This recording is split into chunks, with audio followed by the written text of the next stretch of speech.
네, 우리 생각보다 더 크신 하나님의 귀한 말씀이 우리의 마음밭에 새겨지는 시간 되기를 소망합니다.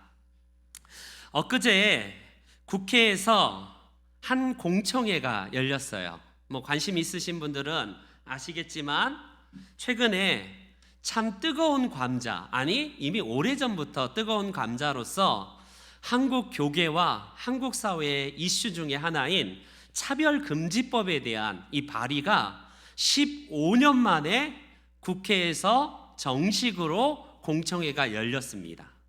이 일에 민주당 의원들은 발의를 했고 국민의힘 의원들은 이미 차별금지법이 조항이 여러 가지 그런 법에 있는데 뭘 또 만드냐 해서 그냥 국민의힘 의원들은 사퇴를 해둔 그런 것을 보게 됩니다. 여러분, 차별금지법이 뭐예요? 차별금지법, 쉽게 말하면 다 아시겠지만 개인이 가진 성별, 나이, 종교, 피부색, 지역 이런 것을 이유로 어떤 특정인을 차별하는 행위를 막자는 법안입니다. 여러분, 이런 법안이 있다는 것은 기독교인들이 쌍수를 들고 환영해야 되는 법이 아닌가 싶어요. 그러지 않습니까? 차별금지법을 기독교인이 가장 앞서서 반대하고 있는 이유가 도대체 뭘까? 여러분, 이 이슈는요, 보수적인 저희 교단부터 시작해서 대다수의 한국교회 보수적인 교단은 차별금지법 이거 반대한다, 안 된다 하고요, 막 결기를 하면서 데모를 하면서 지금도 국회 앞에서 금식하면서 기도하시면서 이 법안만큼은 안 된다라고 하면서요, 목회자들과 우리 한국교회 성도들이 이 법안 통과되면 안 된다라고 막는 법안입니다. 이것을요, 저는요, 오늘 이 밤에 이 저녁 시간에 우리 성도님들에게 신앙의 Q&A 시간 102번째 시간으로 차별금지법을 도대체 우리 그리스도인들은 어떻게 봐야 되는가? 이게 오늘 이 짧은 시간에 다 못하기 때문에 제가 한번 두 번 연속으로 한번 나누어서 좀 해야 될 것 같아요. 먼저 여러분들, 천 목사는 차별금지법을 찬성할까요? 반대할까요? 어떨 것 같아요? 목사고 보수적인 기독교의 우리 한국의 합동 측의 목회자입니다. 어떨 것 같아요? 천 목사는 차별금지법에 찬성한다. 무슨 소리냐? 차별금지법 안 된다, 반대한다. 어떤 것 같아요? 이수옥 권사님 한번 어떤 것 같아요? 모르시겠죠? 굉장히 민감한 이슈고 뜨거운 감자임에 틀림이 없습니다. 이 이슈를 가지고 저희 그 교단 안에, 특히 노회 안의 목사님들이 대부분은 막 반대하면서 서명하고 지금도 이 일에 있어서 금식 기도하면서 이 법은 막아야 된다, 이거는 한국 교회를 위해서 이거는 막아야 된다라고 그 충정, 그 믿음, 그 결의에 대한 아주 그 감동스러운 모습들 제가 볼 때마다 참 귀한 일들을 하신다 생각이 됩니다. 근데 한편으로 보면 이 법을 왜 막을까? 여러분, 기독교인이 차별금지법을 가장 먼저 앞서서 차별하면 안 된다라는 것을 우리가 찬성해야 되는 거 아닙니까? 쉽게 말하면. 그런데 왜 반대하는가? 마치 기독교와 기독교를 대표로 하는 종교계가 마치 차별금지법은 모두 다 이거 차별금지법을 반대한다고 생각해서 차별하는 것을 마치 그냥 적극적으로 옹호하는 것처럼 생각하는 그런 분들도 없지 않아 있어요. 여러분, 천 목사는 개인적으로 저는요, 성별이나 나이나 지역이나 얼굴 색깔이나 이런 특정한 어떤 그런 사람들을 이런 것으로 인해서 차별하는 행위를 금지한다, 저는 적극적으로 찬성합니다. 적극적으로 찬성해요. 차별금지법을 당연히 차별해서는 안 된다라는 법이기 때문에 기독교적인 양심을 가진 저로서는 차별금지법이 당연히 시행이 돼야 된다라고 생각이 돼요. 그런데 문제는 뭐냐? 차별금지법을 왜 반대하는가 깊이 들어가 보면 거의 딱 독소 조항 중에 대표적으로 거의 유일하다고 할 수 있는데 바로 동성애에 대한 부분입니다. 동성애자. 예, 동성애에 대한 부분들을 성경에서는 죄라고 하기 때문에 천 목사인 저도요, 당연히 무오한 하나님의 말씀에 입각하여서 동성애는요 죄라고 생각하는 정도가 아니라 동성애는 죄라고 단언합니다. 천 목사의 생각이 아니라 하나님께서 성경의 모든 것에 우리 신앙과 삶의 최종 기준이기 때문에 당연히 동성애는 죄라는 데에는 여지가 없어요. 이거는 타협할 여지가 전혀 없습니다. 왜? 성경의 권위보다 더 높은 이 세상의 권위는 없기 때문이다 라고 할 수 있습니다. 그래서 오늘날 수없이 많은 동성애를 점점 더 많은 사람들이 그냥 동성애 하나의 기호지, 동성애도 하나를 그냥 기호이기 때문에 인정하자, 왜 자꾸 동성애를 뭐라고 하느냐. 그래서 열린 방향으로 점점 더 나아가고 있는 이 시대의 사조, 이 시대의 조류에 맞춰가고 있지만 저는 단언컨대 동성애는 죄다라는데 적극적으로 찬성하고 그것을 성경적으로 하나님이 말씀하신 것 때문에 당연히 동성애는 반대합니다. 성경에서 만약에 동성애가 개인의 취향이고 기호라고 말씀했다면 얼마든지 동성애를 인정할 수 있고 얼마든지 동성애에 대해서 열린 마음을 가질 수 있을 겁니다. 그런데 제가 아무리 자유주의 신학자들과 조금 넓은 생각을 가지신 목회자들이 동성애를 왜 죄라고 하느냐, 왜 동성애를 죄라고 하느냐라고, 성경에서 어디 그게 있느냐고 하면서 자꾸 동성애가 죄가 아니다라는 것을 목사님들이 얘기하고 있는 걸 보면 참 이해가 안 가요.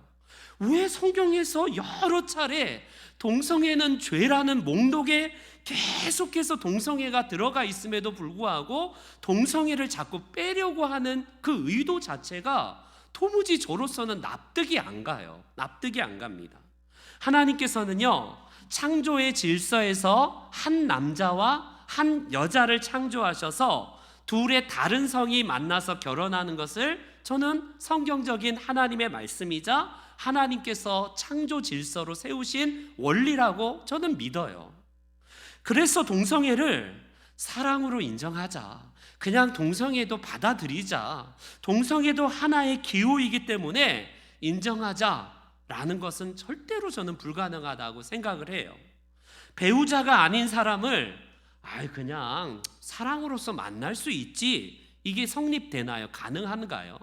사랑의 마음으로 배우자가 아닌 사람은 얼마든지 사랑할 수 있지 않느냐라고 하는 것은 불가능하고 이건 불륜인 것처럼, 똑같은 성을 가진 사람이 남성이 남성과 함께 관계를 가지면서 동성애를 한다, 이거는 마찬가지로 성경에서 죄라고 하기 때문에 사랑이라고 인정할 수 없는 그런 것이 제 안에 있어요.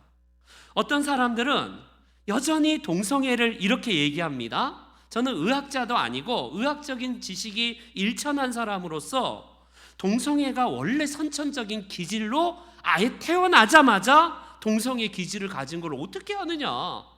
여러분, 그런 사람들도 가끔씩 봐요. 남자인데 진짜 여자처럼 행동하는 사람을 보면 막 우리 그 주변에 우리 학창 시절 때 그런 애들 있잖아요. 여자인데 막 우락부락 해갖고 남성적인 기질을 가진 애들이 있어요. 그런 모습을 보면 그 동성애자들이 주장하듯이 진짜 동성애는 타고난 어떤 천성이라고 할 수 있을 것 같아요. 그런데 여러분, 이 경우에도 100번 저는 그렇다고 받아들이진 않지만 하나님은 실수 없다라고 저는 확신하고 있지만 100번 양보해서 오케이, 동성애가 타고난 어떤 기질, 그 타고난 것 때문에 가지고 있다라고 우리가 100번 양보를 해요. 그렇다 손치더라도 우리가 그것을 그냥 자연스러운 현상이라고 받아들인다? 여러분, 이거는 말도 되지 않는 거예요. 예를 들어서 나는 태어나서부터 도벽을 가진 걸 어떻게 합니까? 나는 태어나서부터 천성적인 폭력을 가져서 누군가를 때리지 않고서는 나는 견딜 수 없는데 내가 태어나서 원래 천성이 이런 걸 어떻게 해? 여러분, 그렇게 주장하는 순간 말이 됩니까? 이거는요, 우리 인간의 죄성을 가지고 태어난 우리로서는 이거는 개선을 해야 되고, 이거는 어떻게든지 우리가 잘못된 것이라고 알아야 되는 것처럼, 동성애가 100% 타고난 기질이고 천성이라고 할지라도 우리는요, 도둑질이 타고난 기질이다라고 정당화할 수 없는 것처럼 동성애 자체를 타고난 기질이기 때문에 나는 동성애를 할 수 있는 자유가 있다라고 말하는 것도, 이것도 정당성을 가질 수 없어요. 누구나 다 선천적으로 동성애 기질을 가지고 태어났다? 성경은 그렇게 말씀하지 않는다는데 문제가 있다는 것입니다. 성경이 그렇게 규정을 하지 않는다면 우리 기독교인으로서는 당연히 이 차별금지법의 가장 독소 조항인 이 동성애에 대한 부분들을 우리가 가장 민감하게 생각해서 차별금지법이 통과되는 것을 그렇게 반대하고 있는 것은 아닌가 싶습니다. 여기까지는 천 목사가 차별금지법이 통과가 돼야 된다라고 하지만 동성애만큼은 저도 용납할 수 없고 용인할 수 없다는 데에는 여러분들과 저는 아마 같은 생각일 겁니다. 그런데 이 대목에서 과연 동성애를 그렇게 끔찍한 죄악으로 안다면 우리 기독교인들이 어떤 죄를 저지르고 있는가를 다시 한번 우리 내부에서 한번 봐야 돼요. 저는 몇 년 전에 제가 부목사 때 저기 동인천에서 사역했을 때에 그때 마침 인천에서 퀴어 축제하는 장소가 저희 동인천이었어요. 그때 저도 차별금지법 반대, 동성애 그 축제 반대하면서 반대 입장에서 참여를 했습니다. 그곳에서 제가 가까운 곳에 있기 때문에 한번 이들의 모습과 또 동성애를 반대하는 기독교를 대표로 하는 시민 단체들과 뭐 어머니, 학부모 어머니회, 그래서 이 퀴어 축제를 반대하는 측과 퀴어 축제를 참석하는 그 사람들의 모습들을 유심히 봅니다. 대부분의 선량한 기독교인들은요, 진짜 사랑하는 마음으로 기독교가 진짜 지향하는 그 하나님의 말씀을 정신을 바탕으로 그들이 너무 안 되기 때문에, 그거는 아니라는 것 때문에 긍휼의 마음으로 반대하고 우리의 자녀들을 위해서 이 법 그리고 이런 축제는 안 된다라는 것에 대부분 우리 선량한 기독교인들은 참여하고 있습니다. 근데 문제는 뭐냐? 그 속에 정말 몇몇이지만 무서운 종교인들이 있다는 거예요. 특별히 목회자들을 비롯해서 날선 이 말씀을 통해서 이 쉽게 말하면 퀴어 축제에 참여하고 있는 동성애자들과 다 동성애자들은 아니거든요. 그리고 넓은 마음으로, 열린 마음으로 동성애 축제에 그냥 참여하는 사람들을 싸잡아서 저주하는 모습이 간간히 눈에 들어옵니다. 어때요? 왜 동성애자들을 우리가 그렇게 싸늘하게 막 저주하면서 이 지옥에 갈 것들 하면서 혐오하고 그렇게 미워할까요? 분명히 그거는 하나님께서 동성애는 끔찍한 죄악이기 때문에 소돔과 고모라의 일처럼 하나님이 동성애하면 반드시 천벌을 내려서 응징해야 될 죄라는 것을 우리 그리스도인들이라면 다 가지고 있어요. 저도 그렇게 생각합니다. 문제는 뭐냐? 우리가 이분법이 있는데 그 차별을 하고 미워하고 정죄하는 것은 동성애와 얼마나 차이가 있는가는 전혀 생각하지 못한다는 겁니다. 여러분, 우리가 동성애가 성경적인 관점으로 볼 때에 분명히 죄라고 지적을 할 수 있어요. 분명히 죄라고 성경은 말씀하고 있기 때문에 동성애에 대해서 죄라는 것은 인정한다 하지만, 그렇다 손 치더라도 그들을 차별해라, 그들을 혐오해라, 그들을 미워하고 어떻게든지 정죄하라 라고 성경은 말하지 않고 있다는 데 문제가 있다는 겁니다. 여러분, 싸늘한 종교인들은 이 대목에서 엄격한 기준을 가지고 칼날을 세워서 저런 타락한 영혼들은 다 그냥 다 잘라버려야 된다, 그냥 애누리 없이 저 영혼들은 불쌍히 여길 필요도 없는 것들이기 때문에 완전히 저주의 대상으로 그들을 대하는 경우가 모든 그리스도인은 아니에요. 제가 말씀드렸듯이 어떤 분은 그런 정말 냉혹한 마음을 가지고 그 자리에서 참여해서 동성애를 반대하시는 분도 있다는 사실입니다. 여러분, 성경은 놀랍게도 동성애와 차별을요 같이 취급해요. 우리는 동성애는 끔찍한 죄악이고 남을 정죄하는 것은 저 밑에 동성애와 비교할 수 없는 그냥 미미한 죄라고 착각하면서 교회 다닙니다. 나는 최소한 하나님 저들과 같지 아니하오니라고 바리새인의 기도가 우리 가운데 있어요. 나는 저들처럼 동성애자도 아닙니다. 나는 음행을 한 적이 없습니다 하면서 이 대목에서 우리는 바리새인처럼 그런 의식들을 가지고 그들을 향해서 정죄하는 게 우리의 모습입니다. 이럴 때에 여러분, 이 대목에서 보수주의자인 이 목사, 특별히 저 목회자가 굉장히 조심해야 할 필요가 있다라고 합니다.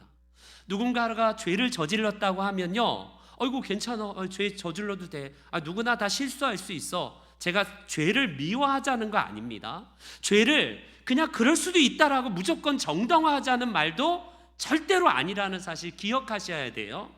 우리는요, 그렇다 손치더라도 죄를 죄라고 하지만 예수님은 어떠냐면 긍휼의 마음을 가지고 있어요. 죄인에 대해서 단호하게 그건 죄라고, 다시는 죄를 범하지 말라라고 주님은 말씀하시지만 그 안에 도도히 흐르는 내면은 주님은 긍휼의 마음을 가지고 계시다는 사실입니다. 동성애를 찬성하는 목회자는 예수님이 동성애자 정죄하지 않았지 않느냐. 또 우리가 예수님이 그 가늠한 여인을 향해서 뭐라고 그러냐. 나도 당신을 정죄하지 않는다라고 했으니까 정죄하면 안 된다. 거기까지는 좋아요.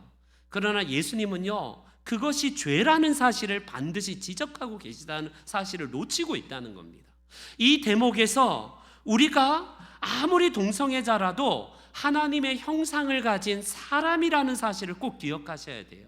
내 죄는 누군가를 미워하고 정죄하고 판단하는 죄는 아주 작은 죄고, 동성애자는 끔찍한 하나님의 천벌을 받아 마땅한 죄라고 이분법으로 나눈다면요, 심각한 착각에 빠져 있다라는 겁니다. 이게 오늘날 우리 기독교가 이렇게 정말 안타까운 모습으로 비춰지는 이유라고 할 수 있습니다. 겉은 사랑의 종교고 겉은 원수까지도 사랑하자라고 말을 하지만 진정한 이분법에서 그들 향해서 애누리 없이 그냥 싸늘한 율법 계율로 죽이고 있는 모습이 우리 안에 있다라는 사실입니다. 누군가 도둑질했다면 당연히 그건 죄예요. 그건 죄입니다. 그 죄에 대한 온당한 처벌과 그 처벌을 받은 것은 당연합니다. 그렇다 손치더라도 전과자가 이 세상에 나왔다고 해서 사적으로 우리가 차별을 하면 안 되는 겁니다. 우리가 잘 알듯이 외국인 노동자라고 해서 그가 가진 피부 색깔로 인하여서 이 나라에서 한국 사람들은 1시간에 1,000원 주는데 그들은 500원 주는 이런 차별은 절대로 있어서는 안 됩니다. 어떤 지역 사람이라는 이유로 어떤 회사에서 차별을 받고 그런 이유로 인하여서 무시를 받는다면 이거는 당연히 한 회사에서, 직장에서 심각한 이거는요 윤리적인 죄악이라고 할 수 있어요. 그런 의미에서 차별금지법을 시행하자라는 이것은요, 한편으로 보자면 기독교인의 입장으로 보자면 그래, 차별금지법 빨리 시행이 돼야지, 왜 차별금지법이 아직까지도 시행되지 않을까 싶은 마음이 있습니다. 그런데 우리에게 있어서 문제가 뭐냐면 이 동성애라고 할 수 있어요. 동성애. 성경적인 관점에서 여러분, 동성애는 분명히 죄라고 제가 100번 1000번 강조를 합니다.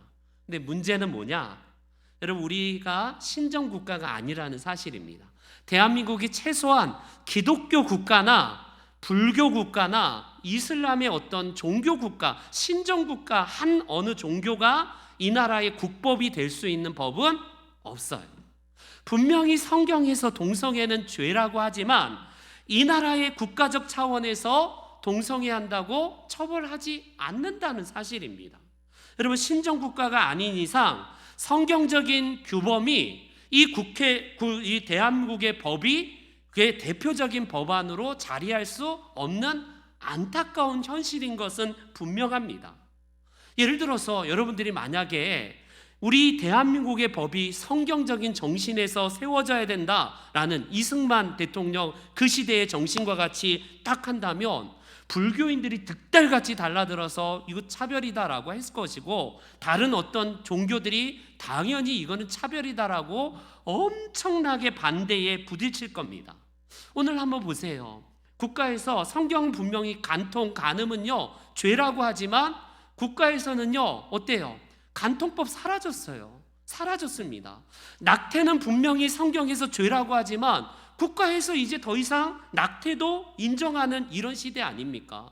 성경은 이혼에 대해서 적극적으로, 모두 다는 아니지만 적극적으로 이혼에 대해서 반대를 하지만, 그렇다 손치더라도 국가가 이혼한다고 해서 그것을 죄라고 규정하고 차별을 합니까? 그러지 않아요. 마찬가지로 문제는 뭐냐면 성경에서 우상 숭배가 가장 끔찍하고 가장 큰 죄악이지만 이 대한민국의 법으로 우상 숭배한다고 해서 그들을 처벌합니까? 처벌하지 않는다는 데 있어요. 여기서 우리는요 동성애자들을 어떻게 대하는지에 대한 법들을 다시 그 기준을 마련해야 됩니다. 동성애자라고 해서 우리는요 그들을 혐오하거나 차별하거나 모욕한다거나 정죄할 수 있는, 저주할 수 있는 권한이 우리에게는 없습니다. 단언컨대 여러분, 능력이 있는데 그가 동성애자는 이유로 회사에서 만약에 탈락이 되거나 대학에서 만약에 동성애자는 이유로 그냥 탈락이 된다라고 한번 생각을 해보세요.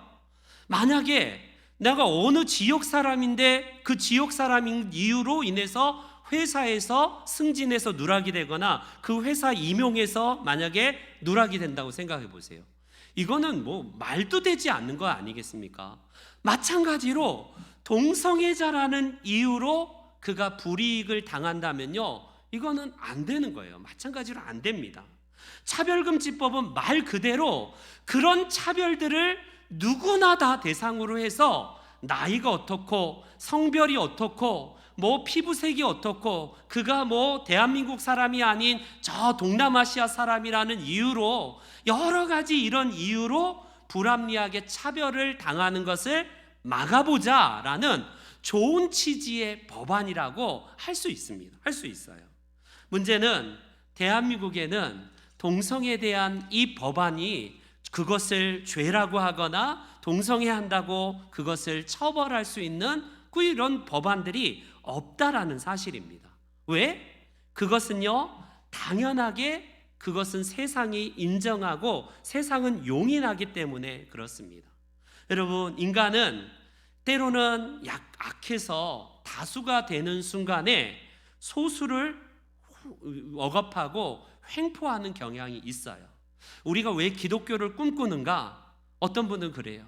이 나라가 기독교 국가가 되기를 원합니다. 주님께 기도하는 순수한 마음이 있지만 또 한편으로 보자면 이 나라가 기독교 국가가 되면 이 땅에 있는 다른 종교들은 싸그리 그냥 억압해버리고 대한민국에서 기독교가 완전히 세를 1,000만 명이 아니라 2천만, 3천만, 4천만 명이 되고 5천만 명이 되면 이 나라가 기독교 왕국이 되는 순간 다수가 되어서 힘을 가진 어떤 다수의 종교 권력이 되기 때문에 이걸 꿈꾸는 경향이 있어요. 그렇기 때문에 우리는요 하나님께서 뭐라고 말씀하시는지 가장 중요한 건 뭐냐면 다수가 권력을 가질 때에 얼마든지 차별할 수 있는 그런 역사들을 인류가 만들어 왔다는 사실입니다. 우리 기독교라고 예외가 아니에요.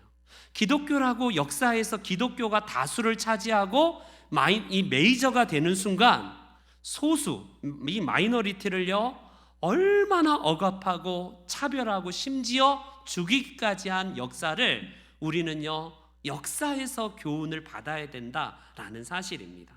그렇기 때문에 그렇다면 이제 오늘 제가 말씀드리고자 하는 것은요 성경에서 우상 숭배를 분명히 죄라고 규정을 하지만 분명히 성경에서 그러한 말씀들을 사랑해서 그렇게 우상숭배에 대해서 적극적으로 반대를 하고 하나님의 말씀으로 돌아오라는 선지자들의 이 외침, 그것을 우리가 최상의 가치로 가지고 있지만, 여러분 그렇다 손 치더라도 오늘날 이 시대에 우상숭배하는 것을 반대한다고 해서 절간에 가서 불상들을 다 때려 엎어버리라, 저 천주교 가서 마리아상 다 그냥 해머로 다 때려 없애라, 여러분 그렇게 하는 분들도 있어요. 단군상을 확 훼손하고 막 머리를 다 깨버리는 기독교인들, 사찰에다가 불질러버리는 아주 과격한 기독교인들이 있어요. 왜? 하나님이 원하신다는 이유죠. 하나님께서 그런 우상들은 완전히 불에다 그냥 다 태워버리고 다 소멸해버리는 이 기드온과 같은 마음이 있으신 분들이 오늘날에도 있어요. 그러지 않습니까? 우리는 성경에서 사사기에 보면 기드온이 실제적으로 그 마을을 지배하고 있는 우상을 어떻게 했어요? 자기 가족 안에 있는 우상, 그 마을 안에 있는 신주단지를요 다 때려 부셨던 예를 기드온 이 사사기를 통해서 보지 않습니까? 그걸 똑같이 오늘날에 적용하여서 불상을 다 머리를 대가리를 다 깨버리고 모든 우상들 이렇게 동상들 다 때려 부시는 분들도 간간히 뉴스에 나옵니다. 보면 거의 10중 8구 기독교인들이에요. 기독교인들. 그들이 불교에 들어가서 불교에서 그 사차들을 불을 내는 일들도 심심치 않게 일어나고 있는 일이라고 할 수 있습니다. 그런데 문제는 뭐냐? 이거를 고스란히 적용을 해서 다 우상 숭배한다고 해서 때려 부시라라는 것으로 인정하고 용인한다면, 여러분 이거는 시내산 언약을 통해서 하나님께서 언약 백성으로 신정 국가에서 통하는 법이에요. 예를 들어서 그 이후에 우리가 잘 알듯이 요셉을 한번 보세요. 요셉이 한 나라의 애굽의 총리가 되었습니다. 30살에 총리가 되었는데 하나님의 마음을 가진 이 요셉이 애굽의 모든 우상들을 다 때려 부셨다는 기사가 있습니까? 바벨론의 포로로 잡혀갔던 다니엘의 세 친구를 보세요. 그들은 우상 앞에 절은 하진 않지만 그렇다 손치더라도 하나님 앞에 기도하면서 아닥사스 왕이 세운 저 신상을요 다 때려 부셨다라는 기사가 전혀 없다는 겁니다. 그들은요 분명히 이 땅의 세상에서 우상이 숭배가 횡행하고 있는 시대이지만 그 앞에 절은 하지는 않지만 다 때려 부시지 않고 있다는 사실을 꼭 기억하셔야 됩니다. 오늘날 동성애자들을 향해서 우리가 혐오하는 대표적인 이유가 뭘까? 오늘 본문을 보면요 이런 말씀이 있어요. 예를 들어서 5장 9절을 다시 한번 보겠습니다. 내가 너희에게 쓴 편지에 음행하는 자들을 사귀지 말라, 이렇게 바울 사도가 한 차례 먼저 이 고린도 교회에 편지를 한 듯 싶습니다. 여러분 이 말을 달리 한번 제가 요즘 말로 바꿔볼게요. 내가 너희에게 쓴 편지에 동성애하는 자들을 사귀지 말라라고 하였거니와, 그러니까 성경은 동성애자들과는 사귀지도 말고 그놈들은 다 때려 부셔야 될 놈들이야 라고 만약에 여러분들이 받으셨다면요, 사도 바울들은 성경은 그게 아니라는 겁니다. 만약에 그렇게 하는 이상, 쉽게 말하면 예전에 김병조 씨가, 코미디언 김병조 씨의 유명한 코미디언 그 유행어가 있잖아요. 지구를 떠나거라 그 옛날에 그 유행어 있듯이요. 여러분 만약에 그런 분들이 있다면요, 여러분들 당장 하나님 곁으로 가시든지 혼자 저 자연인처럼 만월산에 가셔서 혼자 타잔처럼 혼자 사셔야 될 분들이라고 할 수 있습니다. 바울 사도는 분명히 동성애와 음행 이런 모든 죄악들을 하는 사람들과 사귀지 말라, 이 법의 기준이 어디서 해당이 되냐? 교인들을 대상으로 하는 법이다라는 사실을 분명히 하고 있습니다. 10절을 한번 보세요. 10절 우리 다 같이 한번 읽어보겠습니다. 시작. 이 말은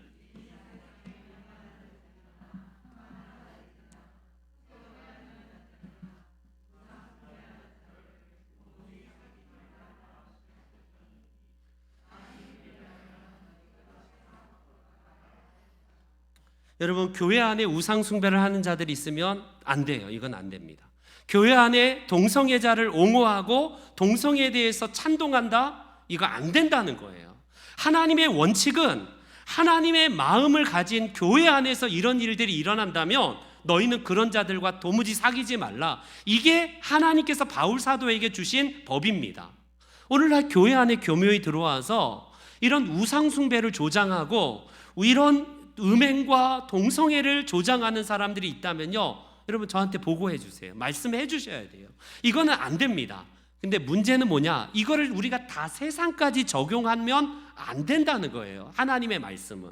이거는 이 세상에 음행하는 자들, 이 세상에 속여 우상 숭배하는 자들, 그들과 사귀지 말라, 그게 아니라는 겁니다.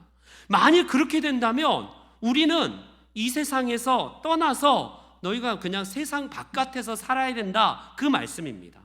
여러분, 교회 안에 마땅히 음행하는 자들과 동성애자들과 그런 사람들이 있다면요, 출교시키는 게 교회 법이에요. 이건 안 된다는 겁니다. 하지만 세상 사람들이 그렇다고 한다면 우리가 믿는 성경의 정신을 가지고 너희 죄인이야, 너희들은 이 지옥에나 갈 놈이야 라고 해서는 안 된다는 거예요. 왜? 그들은 성경이 최상의 법칙이 아니기 때문에 그렇습니다. 뭔 소리야, 저것들이 종교인으로서 지금 뭔 짓거리야, 막 이렇게 본다는 거예요. 그들이 어떤 죄를 저지른다 할지라도 우리가 가진 성경의 정신으로 이 죄인아, 이 지옥에 갈 놈아, 그러면서 우리가 그들을 향해서 차별하고 그들을 혐오하고 그들을 정죄하고 저주할 이유가 없다는 겁니다. 교회 밖 사람들은요, 당연하게 하나님의 마음을 갖지 않는 사람들은 동성애가 심각한 죄라고 생각도 안 해요. 이 동성애를 여러분 하지 않는 사람들도 왜 성경을 가지고 니들이 뭔데 자꾸 죄라고 하고 왜 죄라고 하느냐, 이런 게 세상 사람들이기 때문에 그렇습니다. 그래서 가장 대화가 안 되고 소통이 안 되는 사람을 기독교인이라고 하는 이유가 거기에 있어요. 여러분, 우리는 당연히 하나님의 말씀이 최상의 법칙이기 때문에 이 정신을 가지고 있는 거 당연합니다. 근데 이걸 가지고 봐, 성경에 나와 있어, 너 죄인이야, 너 그러면 지옥 가, 이렇게 하지 말라는 거예요. 이게 동성애자들은 도무지 기독교인들을 이해를 못하는 겁니다. 우리는 이해가 가지만 그들 입장에서는 여기서 우리 바울 사도가 하나님의 말씀을 통해서 주신 것처럼 그런 사람들을 우리가 참견하고 일일이 그건 죄라고 말하는 순간 우리는 이 세상 사람과 도무지 사귀지도 말고 저 세상 바깥에서 살아야 된다라는 겁니다. 성경은 불신자들과 얼마든지 거래할 수 있다라고 말을 해요. 우상숭배, 쉽게 말하면 우상숭배 앞에 그때 바친 1세기 당시에는 얼마나 신전이 많았는지, 이거 우상에게 바쳤던 짐승인지 아닌지 일일이 물어볼 수도 없고, 우상숭배에다가 바쳤다가 이제 시장에다가 내다 파는 음식이 너무 많기 때문에 이거 우상숭배에 바쳤던 음식인가요 아닌가요? 그거 묻지 말래요. 성경은 얼마든지 이게 우상에게 바친 물건일 가능성이 있어도 묻지 말고 감사함으로 그걸 먹으면 죄가 아니라고 분명히 말씀하고 있어요. 얼마든지 우리는요, 기독교적인 정신을 가지고 하나님의 말씀을 붙들지만 불교인들과도 친구가 될 수 있고요, 우리는 얼마든지 비기독교인들과 거래할 수 있다라는 사실입니다. 심지어 그가 동성애를 행하는 사람일지라도 얼마든지 우리는 관계를 할 수 있어요. 우리가 가진 그 마음으로 얼마든지 그들과 함께 교제를 하고 있을 수 있고, 얼마든지 어떤 방식으로든지 우리는 관계를 맺을 수 있다는 겁니다. 이것이 바로 성경에서 말씀하는 겁니다. 미국에서 케이크를 주문하러 온 동성애자들에게 난 케이크 안 팝니다 하는 것 때문에 한번 미국 사회에서 그것 때문에 이제 법원에 고소해갖고 그 케이크 파시는 사장님이 굉장히 곤욕을 치렀다라는 기사를 한번 봤습니다.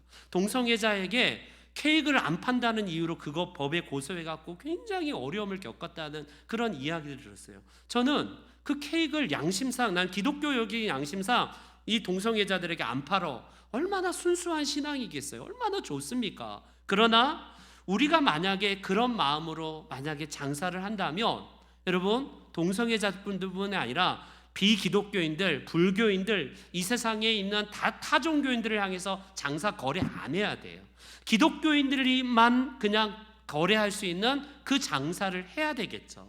그렇기 때문에 우리가 발을 딛고 있는 현재 이 장소는요, 세상이에요. 세상.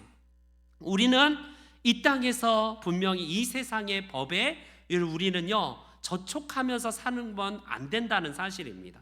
그렇기 때문에 우리가 소금과 빛의 역할을 감당하기 위해서 결론적으로 오늘 이제 우리가 말씀드리는 건 뭐냐면, 칼을 직접적으로 동성애자들을 향해서 향하고 있다는 게 이게 안타까운 겁니다. 여러분, 우리의 씨름은 혈과 육을 향한 싸움이 아니래요. 그럼에도 불구하고 동성애자들과 전쟁을 벌이는 경우가 얼마나 많은지 모릅니다.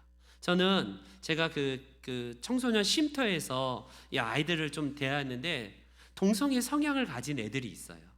그 애들을 가진 보면 그 가정의 배경들이 동성애자가 될 수밖에 없는 그런 성향을 가진 그 사회적인 배경이 가정 안에서 시작된다라고 제가 여러 번 발견을 하게 됩니다. 그렇다 손 치더라도 그 애들이 동성애자를 그 마음을 갖는다고 해서 그를 향해서 너희 죄인이야, 너랑 난 안 돼, 이렇게 이런 마음으로는 그 아이들이 변하지 않는다는 사실입니다.